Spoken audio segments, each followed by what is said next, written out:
Okay, so this is the Rotary RPM 350. This is the Rotary creaser that I was talking to you about, so you can see there how it creases. So it's just this crease wheel. There's a female on the bottom, see there, and that's how it creases. So there's no depth control of how deep it creases, unfortunately, with this machine.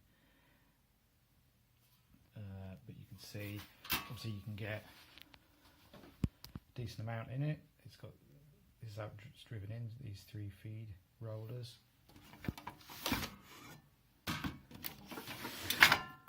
And the way it works is there's a sensor there, so it won't run unless there's paper covering the sensor like that. So you see, put your A5 cards in.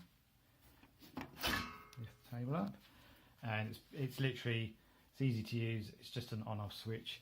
You've got a micro adjustment here which moves the side guides side to side, so you've got like a fine adjustment, so if your crease isn't right in the middle of the sheet, you can adjust it ever so slightly with this one. You've got an adjustment here which is for the angle of the sheets as they go through, so if it's not creasing and not creasing dead square, you can adjust that slightly as well. So I'll turn it on, you'll see it run your A5 cards to crease in the middle to fold to A6.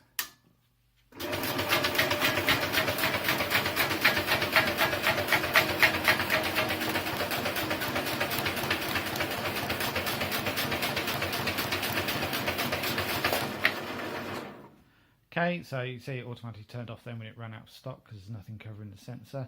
So you can see the speed of the machine. There's no adjustment for the speed. That's just how fast it runs. What I have noticed running some of these through before is that you can probably see it there. It is creasing, it is cracking them slightly, especially on the back. You can see that there. It's quite a bad crack. It doesn't seem to matter which colour. That could, it could be down to the grain direction, which we'll see if that's the case when I run your A4 sheets through. But you'll see, if I fold that in half, you'll see how it is square, but it could just do with a fine adjustment to make it fold in half perfectly. But you can see where I've folded it in half, it's almost split the sheet. I think it's the same with the yellow as well. Yellow doesn't look so bad, but you can see there it's creased a little bit. It is bursting the colour ever so slightly. And this is it running your A4 sheets.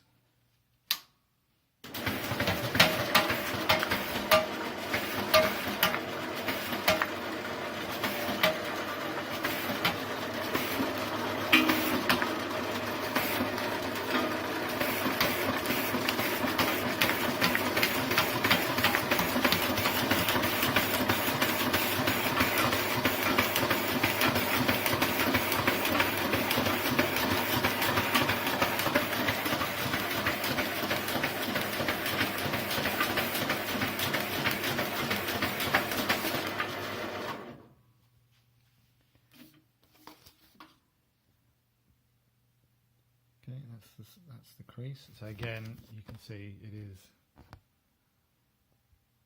it's almost split in these ones.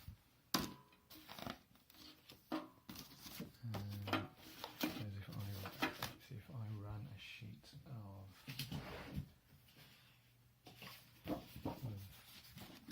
just plain, if I run a sheet of just plain 300 gram card unprinted through it. So this is just 300 gram uncoated.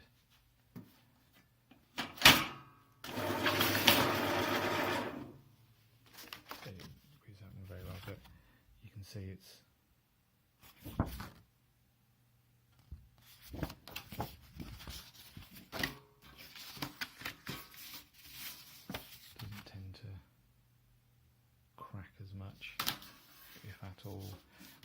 unfortunately that's cracking is something you will get with a rotary creaser. Different colour, so you can see in the blue one it's quite bad, it's cracking it quite bad.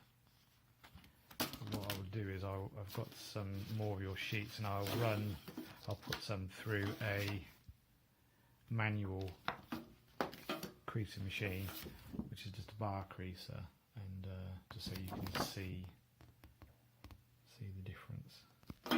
Bar creaser. Obviously, I understand this isn't what you're looking for, but just to show you the difference between a rotary creaser and a bar creaser on your stock and your print.